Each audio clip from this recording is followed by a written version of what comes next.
Welcome back, enthusiasts.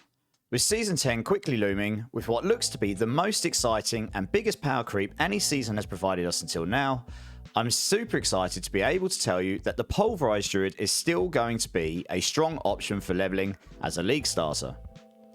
With this build already being a strong leveling build for the Druid and Chaos powers added into the mix, it should blast from level 1 to 60 in no time at all. In this video we'll cover an overview of the build, the core mechanics, the equipment and aspects, and further information on the build. Let's get into it. Alright guys, I've got the Hulk Smash Druid leveling guide here for you. It is a full leveling guide designed to take you from level 1 to 60, and it is designed to be a league starter, so you can go from 1 to 60 here with absolutely nothing and you will get to 60 absolutely no problem at all. There are 3 variants here, level 1 to 14, level 15 to 29, and level 30 to 60. These all have their requirements in the variant summary below, and they all are designed to take you through the journey of that leveling process as a league starter, so when you get your spirit boons and so forth. As you scroll down, you can see you've got the skills, the spirit boons, and the reasons why we've taken them, the skill tree laid out as you would expect, mercenaries, and then if you come down a bit further, there's the items and the aspects if you're lucky enough to drop them and which ones you can farm. The active runes here, which are all blue runes, same as the Chaos perks, the new mechanic this season. They're all blue, so they're all achievable early on. Your socketables, strengths and weaknesses of the build. There aren't that many weaknesses, mainly movement speed and attack speed, until you get your spirit boons. And spirit generation, maybe, if you're depending on what you drop. And then further down, you've got your gameplay loop, how it works, and if you're really interested in the build, there's in-depth explanations onto all of the things about the build and why they're there. Be sure to favourite the build guys at the top if you're interested in following the build's journey. I will be updating this as we start the season and go on, and if you check the bottom, there is a change log here, so be sure to check that out for any changes that appear depending on what we find as we go forth. But this build in its current form should absolutely blast no problem. So with that out of the way, we can just crack on here. So to start with, we'll go through the skills. Obviously, our main skill here is the Pulverize. That is the core bolts and bones of this build. Now, we won't be able to cast this permanently at this stage because you will run out of spirit. And that is one of the things you've got to solve, which is quite tricky early on until you get either aspects or if you get your spirit boons. And then there's a Chaos perk that also allows you to generate maximum resource as well, which will help a little bit. So we take Claw here because it allows us to transform into werewolf form, allowing us to stack up quick shifts and all of the shape-shifting mechanics going between werewolf and werebear whilst keeping those stacks up. So that can be used between when you're using when you have no spirits, use Pulverize.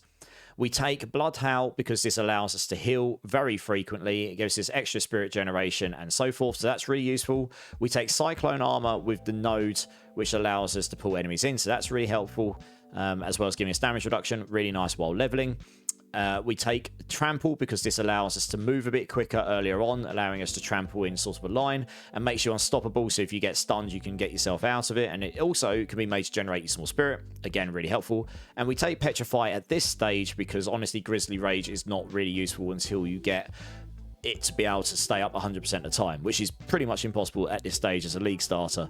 Petrify will just generate you 100 spirit when you use it, so that's just going to be really useful for you're just relying on Pulverize at this stage.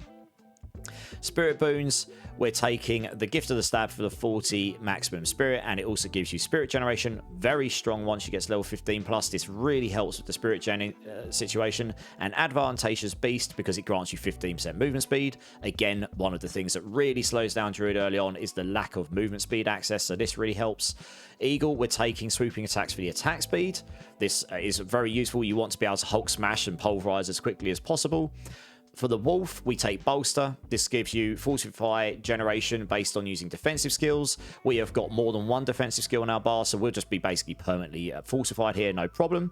And we take Obsidian Slam in the Snake Tree because this allows us even more access to overpowers earlier on due to the amount of kills we're making. Later on, if you find a Rotting Lightbringer unique before level 60, or in the end game when we get that, then yes, you will be able to overpower very easily. But for now, and we can change it to something else like Masochistic, but for now, we use Obsidian Slam. And you can see here there's information on what the spirit boons are taken for and why. In terms of items and aspects, I generally do go for full defensive with key offensive aspects, same as any other build, because it just makes your life easier if you don't worry about dying, and then you just rely on the heavy lifting of the skills and very key aspects if you're lucky enough to drop them. None of these are mandatory, but they are all very useful if you can drop them. So shockwave aspects is really, really strong early on. If you can drop this and you stick this on a two-handed weapon, you will just decimate the screen. This will carry you on its own, probably.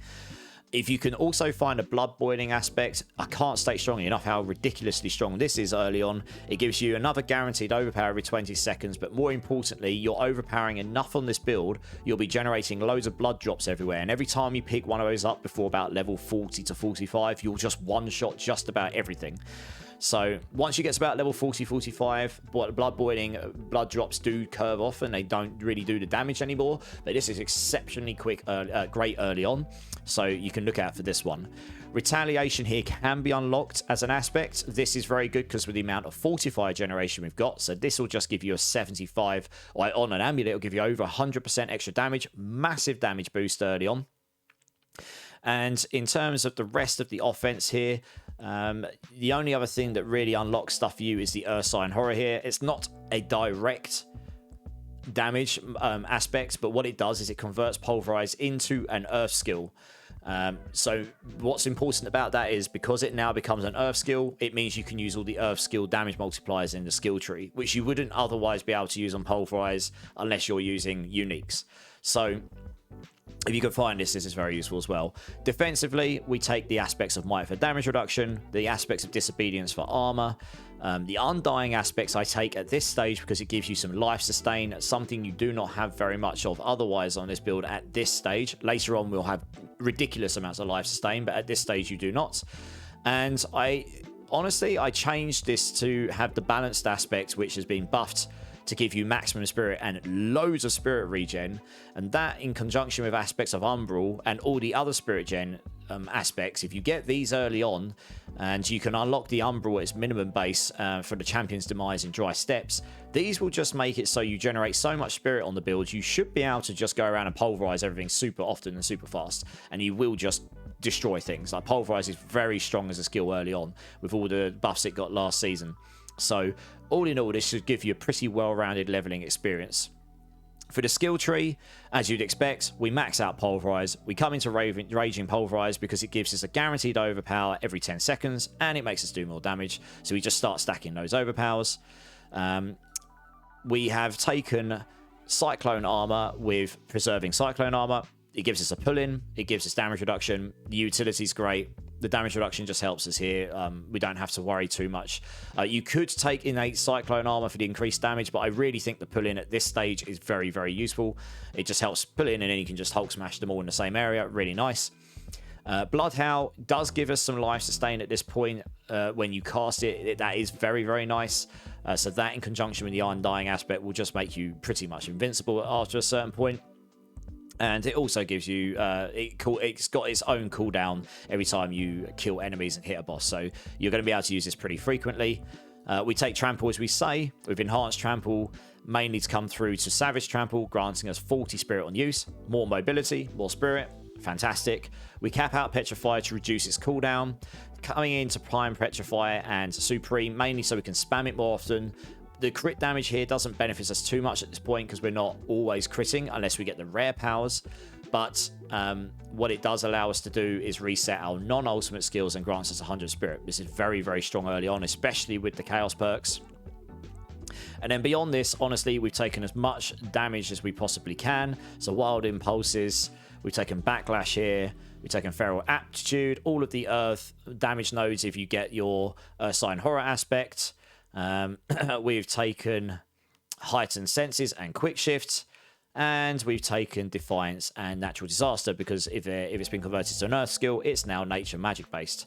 Note that I have not taken these nodes here in Venom right now, because we're not poisoning the enemies so much. However, if we can get the rare powers, there is one that allows us to poison enemies, and it guarantees critical strikes if we're generating spirit. If it turns out we can get this easily before level 60, I will update this build guide to use Envenom, and I will update it to take into account any of the crit stuff, because we'll have guaranteed critical strikes, which means we'll always get the Envenom bonus, and we're going to be able to poison them as a result of it. So I think it's called Purge the Infected or something along these lines. So keep an eye out for that change. I haven't put it in here just yet because I don't know. We couldn't test that on the PTR. We couldn't test that journey. So we'll have to find out how difficult it is to get the rare powers before level 60. And really beyond that, there's, just mainly damage reduction and movement speed here in the up early on. And then we've taken Beast. I take Bestial Rampage at this point rather than Ursine Strength, because we are shapeshifting. So this gives us 40% damage, but it also, more importantly, gives us 30% attack speed. And they persist as long as you don't go into human form for 3 seconds. That attack speed is really useful at this stage. Ursine and Strength will give you more damage, but we're not overpowering enough here to benefit from it that often. That you only get 20% flat damage. So you'll get really big hits, but they won't be that often. I prefer the consistency of Bestial Rampage along with the attack speed at this point. And then later on, we'll swap to Ursine Strength in the endgame guide. For the Mercenary, as always in all of my guides, I really just prefer taking Variana over Subo. Subo is a absolutely viable and great choice if you like the map hack, and it does grant you some movement speed, but that's only on elites. Variana here with the Massacre bonus gives you movement speed, and it grants you attack speed. 2 things we just want lots of early on in this build. And then we take Rahir here for the reinforcement, along with Bastion when you become injured, just in case in certain situations you take enough damage that will become useful to you. It can help you out.